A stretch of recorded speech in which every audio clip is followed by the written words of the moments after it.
Aujourd'hui, on va voir 10 signes qui définissent un style d'attachement sécure. Je vous invite à aller voir les vidéos sur les styles d'attachement insécures, les premières vidéos. Et aujourd'hui, on va voir justement qu'est-ce qui définit la sécurité, qu'est-ce qui fait qu'on est sécure. Et il y a des points importants à mentionner qui permettent de mieux comprendre, d'approfondir aussi sa compréhension des relations et de ce qu'est la sécurité. Le premier point, c'est que les personnes sécures ont une très grande confiance, une confiance fondamentale en l'autre. C'est-à-dire que vraiment dans l'enfance c'est construit un rapport à l'autre qui est extrêmement positif, des croyances très positives sur l'expérience de la relation et de l'autre. C'est ce que met notamment en évidence John Bowlby dans son ouvrage Attachement et perte, publié en 1969, où il va introduire justement ce concept de modèle interne opérant, le MIO. D'accord ? Le MIO, donc ce modèle interne opérant, c'est les modèles, d'accord ? Ce sont les représentations mentales que l'on s'est faites enfant dans notre développement, de nos figures d'attachement et des interactions qu'on a eues. D'accord ? Donc, ces interactions premières, donc ces représentations qu'on a, comme Jung pourrait dire l'imago parental, donc l'image qu'on a de nos parents, va déterminer comment on voit les autres, voit le monde, qu'est-ce qu'on projette sur le monde en fait. Ça crée un filtre sur la réalité qui est déterminé par des expériences positives ou négatives, ou un manque d'expérience. Donc il distingue, John Bowlby distingue le MIO positif, qui est donc le fait d'avoir eu des interactions sécurisantes enfant, d'accord ? Donc qui conduit à une vision du monde et des autres très fiable et prévisible. Et à l'inverse, on a un MIO négatif qui est vraiment déterminé par des interactions beaucoup plus incohérentes, voire dangereuses pour l'enfant, et qui va justement générer des représentations beaucoup plus menaçantes et imprévisibles du monde. Donc ça donne concrètement, en fait, dans la réalité, ou dans l'âge adulte, en fait, le fait que les personnes sécures ont vraiment des lunettes de quelque chose de positif, donc de la relation et des autres. Donc quand ils vont recevoir, quand l'autre par exemple va annuler un rendez-vous, quand l'autre va peut-être ne pas faire ce qu'il avait dit, donc il y a des incongruences, elle va plutôt aller vers des interprétations positives. Elle pense qu'il y a une bonne intention derrière les actions des autres, donc elle va voir ça tout de suite au départ, elle va plutôt donner des interprétations comme voilà, cette personne ne pouvait pas, il y a des raisons valables en fait. Alors que quelqu'un qui est insécure à l'origine, donc que ce soit surtout les personnes évitantes et évitantes craintives, qui ont le profil évitant, qui a vraiment une très grande méfiance de l'autre, vont au contraire tout de suite aller à des interprétations très négatives, donc vont tout de suite voir, donc il suffit de peu de choses pour que la confiance soit fragilisée ou brisée en fait, il vous suffit de peu de choses, d'incohérences, d'incongruences pour que des personnes insécures en fait vous voient comme pas fiables. D'accord ? Ce qui se passe moins chez les personnes sécures.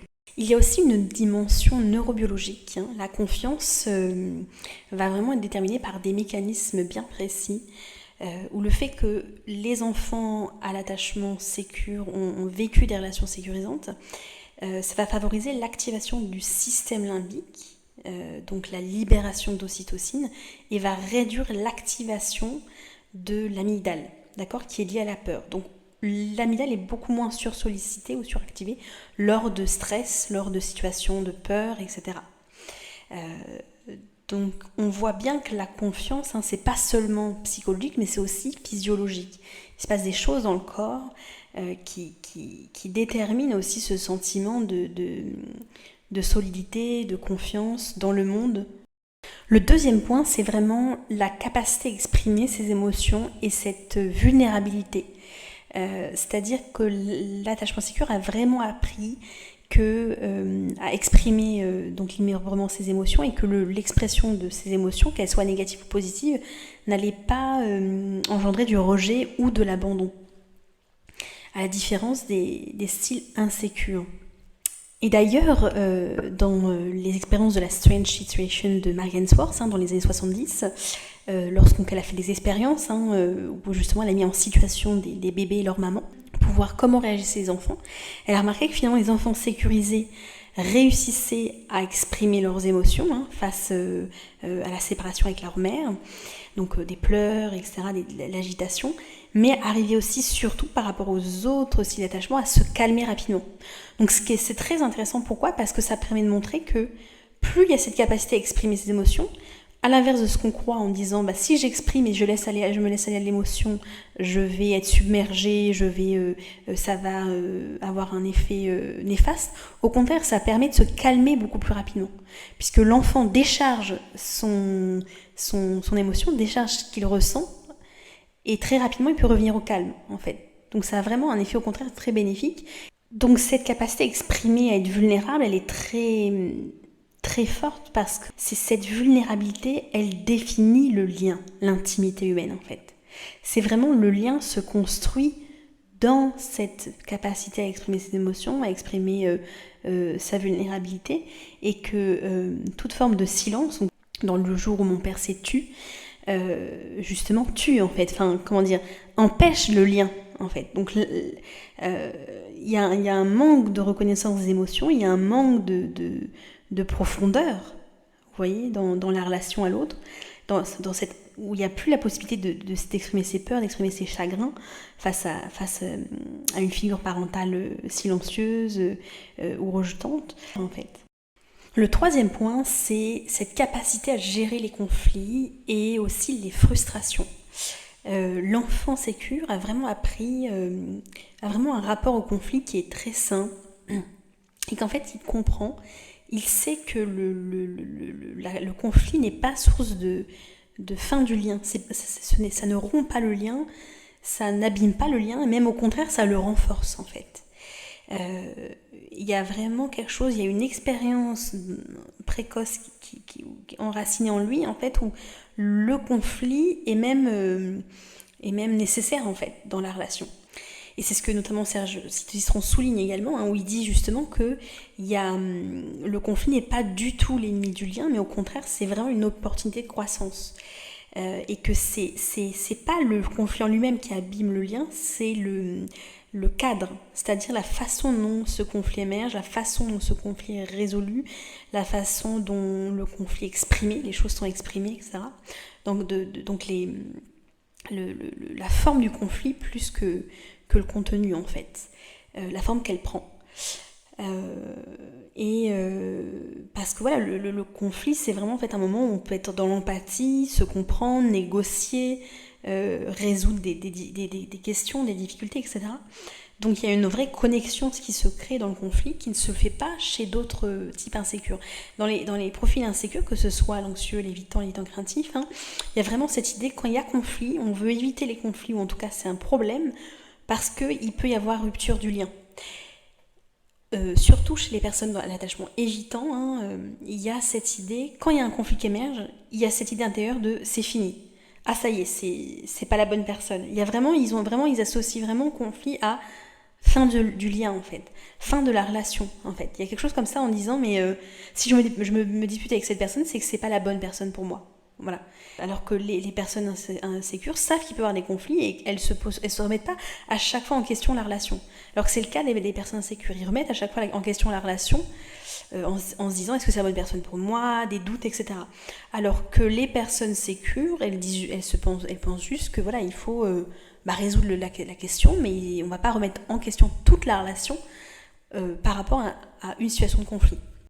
Et donc cette importance aussi de gérer la frustration, de gérer le non, c'est-à-dire qu'il y a une plus grande difficulté à entendre le non.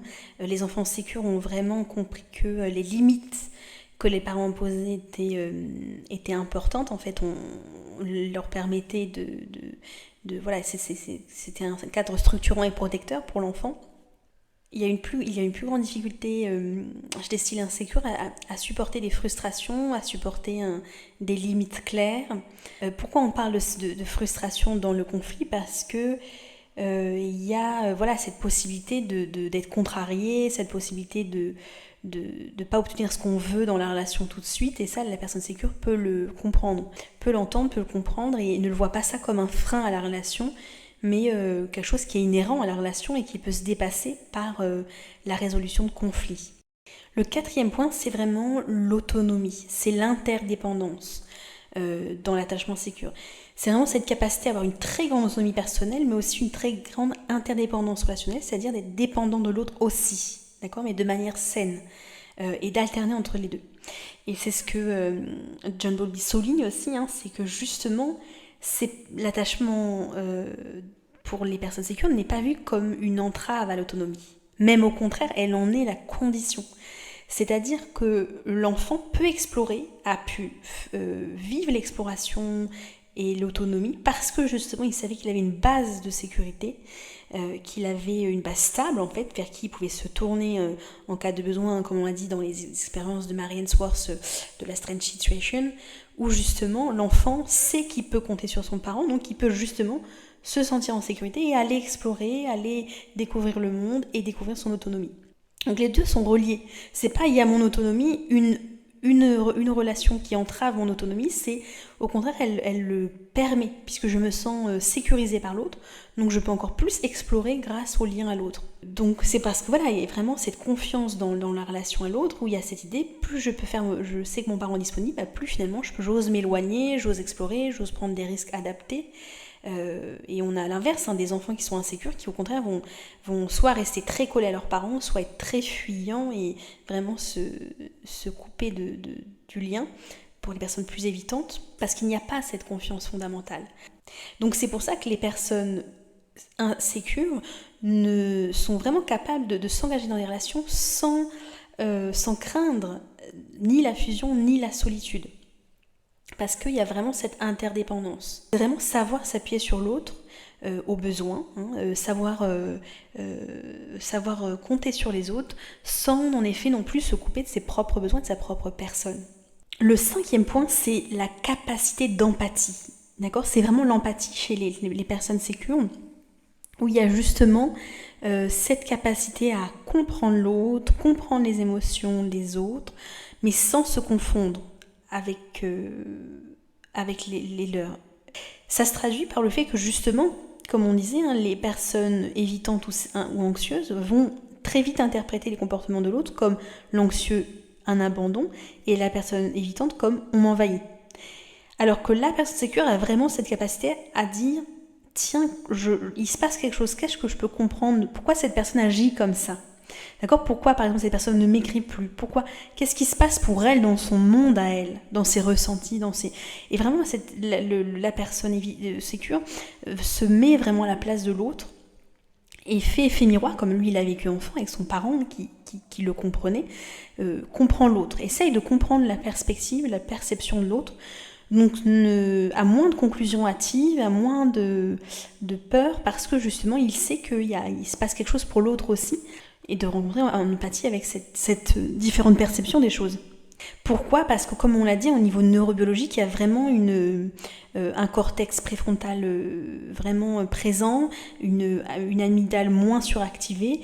Donc en fait, ça fait que comme la personne sécure arrive à bien se réguler, elle a des limites claires, des limites psychiques avec l'autre, où elle ne se sent jamais engloutie par la souffrance de l'autre, ou en tout cas très rarement, où elle peut vraiment montrer une empathie nuancée, en fait, où elle peut accueillir de manière différenciée les besoins de l'autre, puisqu'elle a cette limite vraiment où elle sait se réguler, elle sait mettre cette limite entre l'autre et soi. Le 6e point, c'est vraiment cette capacité à gérer le stress et la régulation émotionnelle. Ça ne veut pas dire qu'il n'y a pas de stress ou de douleur, mais c'est plutôt qu'il y a vraiment une capacité à mettre du sens, à transformer ces douleurs assez rapidement. L'enfant, en fait, sécure a vraiment appris que il y a vraiment une importance, Serge Tisseron le souligne dans Les Secrets de famille, sur ce rôle de mise en mots, ce rôle de mise en image dans la régulation du stress, où le fait de dire je suis en colère, j'ai peur, donc ce passage au langage va fortement diminuer en fait l'intensité des émotions. Donc la personne sécure a vraiment pu en fait apprendre dans le langage à gérer ses émotions, ses stress, etc. enfant.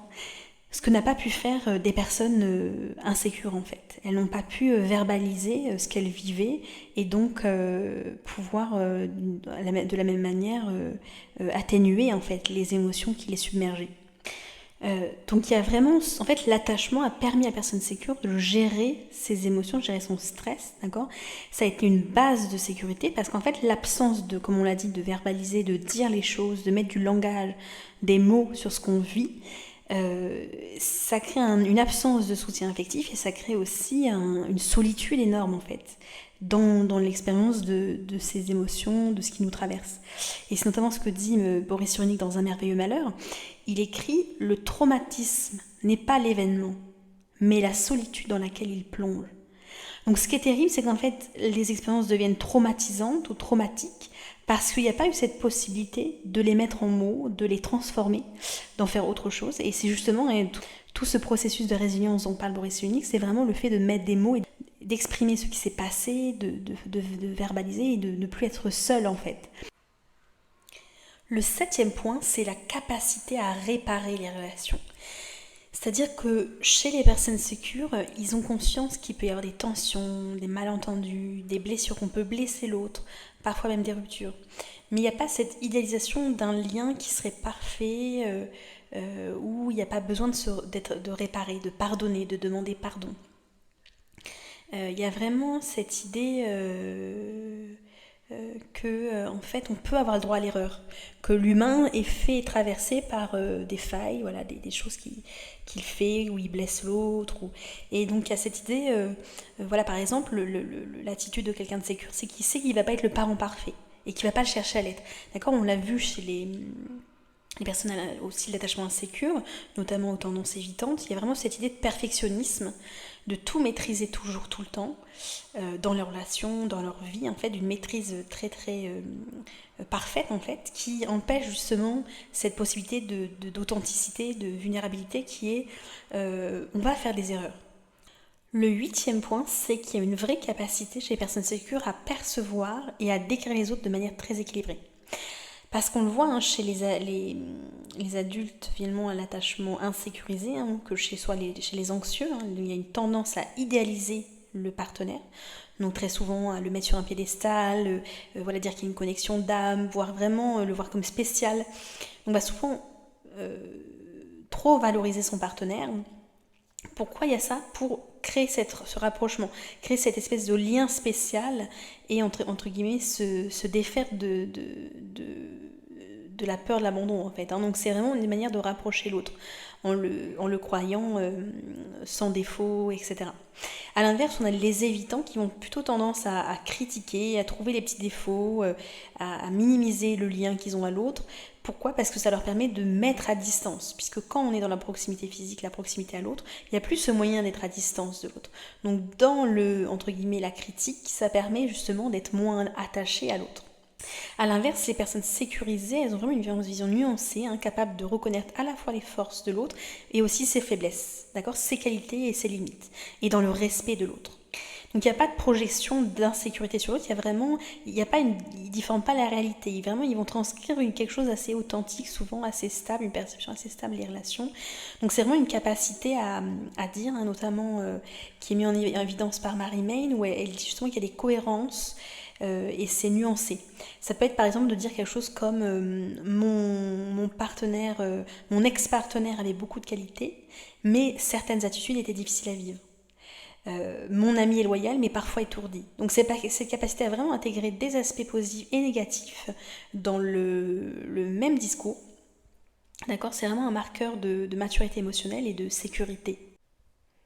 Le 9e point, c'est la capacité à recevoir du soutien et aussi à demander de l'aide. Une aptitude fondamentale de l'attachement sécure, c'est vraiment le fait qu'il sait recevoir, qu'il sait demander à l'autre, voilà, sans culpabilité ni honte. Parce qu'on le voit chez les personnes insécures, donc les anxieux, ça peut être peut-être des fois des demandes de soutien teintées de peur, voire de manipulation, et les évitants, à l'inverse, refusent, eux, minimisent complètement leurs besoins des autres, leurs besoins d'aide, par peur de dépendre, d'être vulnérables. Donc les adultes sécurisés reçoivent vraiment le soutien de l'autre, sans peur de dépendre, sans peur de se perdre. Donc il y a vraiment cette possibilité chez les adultes sécures de dire qu'il y a une difficulté, qu'est-ce qu'ils traversent, leurs expériences, et de recevoir et de donner en fait. Ils peuvent dire, quand j'étais en difficulté, j'ai demandé de l'aide et j'ai été soutenue. Le 10e point, c'est la tolérance à l'incertitude. D'accord, on sait que dans les relations, il y a des choses qui peuvent changer, qu'il y a des projets communs qui peuvent ne plus être les mêmes, et qu'il y a des imprévus, il y a des conflits qui arrivent, etc. Et ça va être très bien pris par quelqu'un de sécure, enfin, ils veulent vraiment très bien le gérer, alors que des personnes insécures, comme l'anxieux qui va être plutôt dans l'hypervigilance et va constamment voir ou interpréter des signes d'abandon, ou à l'inverse l'évitant qui va mettre à distance et chercher à contrôler. Il y a vraiment l'adulte sécure et s'adapte très rapidement et comprend que les choses sont changeantes et que le lien peut varier. Même quand il y a des contradictions dans le comportement de l'autre, même quand il y a des tensions, il y a vraiment, et ils peuvent accepter ces aspects-là sans vraiment se sentir menacés, comme sans se sentir comme c'est un problème, d'accord? C'est très difficile les changements de comportement pour les personnes évitantes craintives, anxieuses. Tous les changements de comportement, les ambiguïtés, ça peut vraiment être mal vécu, alors que quelqu'un de sécure vraiment tolère ça en fait. Comme il y a cette très grande confiance en fait, il y a cette capacité à tolérer l'incertitude parce que ils n'ont pas ce sentiment que d'un coup les autres vont les trahir, que d'un coup ils vont être blessés. Enfin, il n'y a pas cette notion, il n'y a pas cette sensation que ce qui va venir, même si c'est incertain, va être qu'ils ne vont pas pouvoir faire face en fait. Parce qu'ils savent qu'ils vont pouvoir faire ça parce qu'ils ont une très grande capacité à se réguler, donc ils savent qu'ils peuvent faire face à des stress intenses, et aussi parce qu'ils ont confiance en fait. Donc conclusion, on voit que chez les personnes sécures, il y a vraiment une stabilité, il y a quelque chose où il n'y a pas de grande peur, il y a très peu de peur en fait, il y a vraiment plus de confiance que de peur dans le lien à l'autre. Donc ce qui permet vraiment de naviguer dans les relations en étant plutôt serein et de vivre les aléas de la vie, des relations de manière plus flexible. Ça ne veut pas dire qu'il n'y a pas des moments difficiles, mais avec plus de constance. Mais bien sûr, cette sécurité, elle peut aussi s'acquérir. C'est-à-dire que, comme voilà le dit Boris Cyrulnik, il y a vraiment cette capacité de résilience et le fait de vivre des liens sécurisés, sécures à l'âge adulte, vont renforcer ce sentiment de soutien, ce sentiment de confiance. Et ça peut se créer, et ça peut se recréer, ou ça peut se vivre à l'âge adulte aussi. D'accord ? Des relations de confiance peuvent transformer nos croyances, nos peurs et favoriser une sécurité. Donc c'est pas figé, il y a vraiment une plasticité. On arrive à la fin de cette vidéo. Si vous avez des questions, si vous voulez prendre rendez-vous, toutes mes informations sont dans la description. N'hésitez pas à liker, partager, vous abonner. À très vite dans une prochaine vidéo.